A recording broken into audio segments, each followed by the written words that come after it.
One of the most important elements of building your perfect practice is knowing exactly who you serve. Attracting your ideal client means getting into their world and understanding them and letting them know that you understand them and understand the challenge that they have. So when you build your practice, the goal is to attract the right people, transform their lives, and create freedom for both of you. Freedom for them from the problem that was shackling them down in life, and freedom for you in many, and if not all areas in your life. So first, let's get to know who this person is. And there's really 5 things that you want to pay attention to when you're considering who your character is, who's the hero that you're going to help on the journey that you're going to take them on to help them get as healthy as possible. So the first thing we need to know is, who are they, demographically and psychographically. So the demographics is going to be male, female, age, how they would describe themselves, a mom, a spouse, or are they a daughter? How do they describe themselves? You want to really get to understand that person and describe them as best as you can demographically and psychographically. Psychographics is not who we are necessarily, but it's the type of decisions that we make and the products that we choose and the way we make decisions. That's our psychographics. So you have people who may have the same level of income, but what they invest in and where they spend their money may be radically different. Some people like really nice shoes, some people like really nice cars, some people like the latest gadgets, right? So how they spend that money is shaped by their psychographics.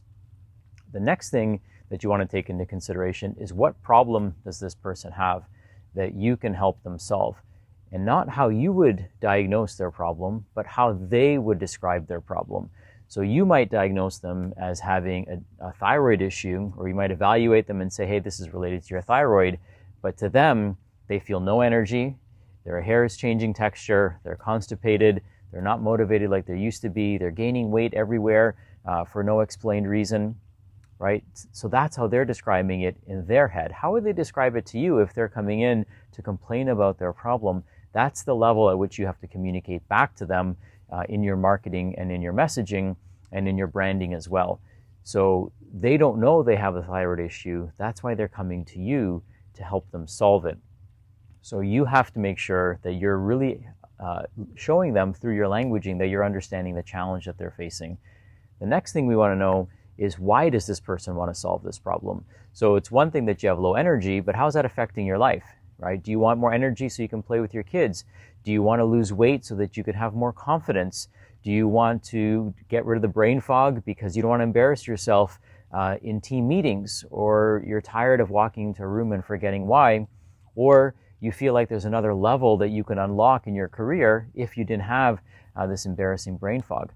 Right? So what's the reason why they want to fix this problem? We have to understand that as well, so that we can speak to that and get them to speak to that as well, so they see why this is so much more important than the work that you're doing together, the expansive effect and the collateral effect and benefit that they're going to get from working with you. They have to be able to understand that, because those are things that are hard to put a price on.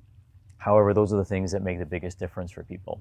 The next thing we want to know is, once we know why they want to solve this problem, we want to know how they want to solve this problem. Are they looking for a short-term solution? Are they looking for a long-term fix? Are they looking for a pill? Are they looking for a skill? Are they willing to do the work? Are they looking for somebody who's going to hold them accountable and coach them through the process? I just had a client today who started working with another functional medicine practice, but what they were really looking for is coaching. They didn't want supplements. They wanted someone to hold their hand through the process.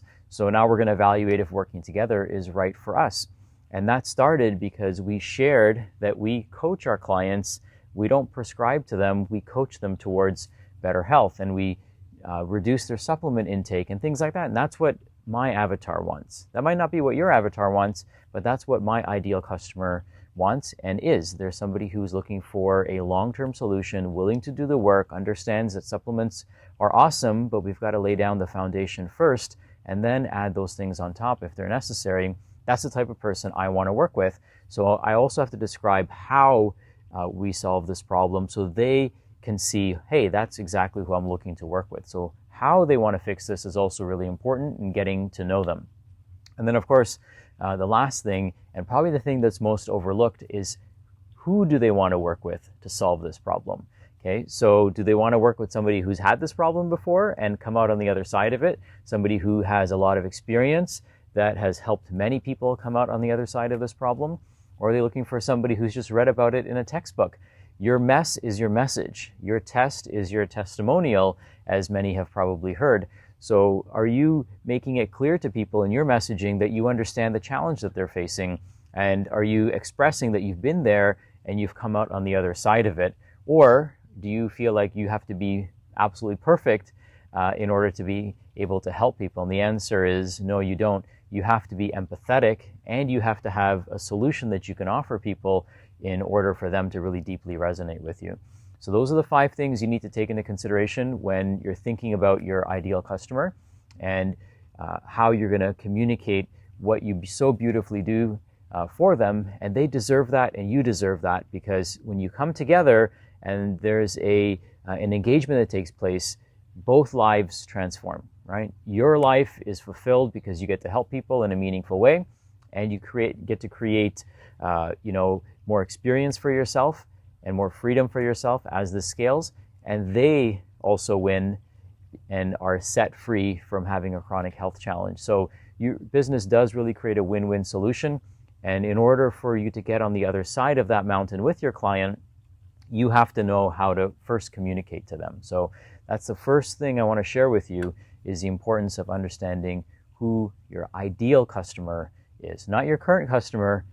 You may have a few ideal customers, and if you're just starting out, this is even more important. Who is that ideal person that you know you can knock it out of the park for?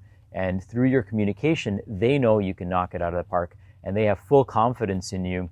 And they've been looking for you their entire life. They didn't know you existed until you put yourself out there in a way that deeply connected with them. All right, so there you have it. There is a very important lesson for you and your business. I hope this helps. Please let me know. Send me some feedback. I'd love to hear what you think. Talk to you soon. Bye for now.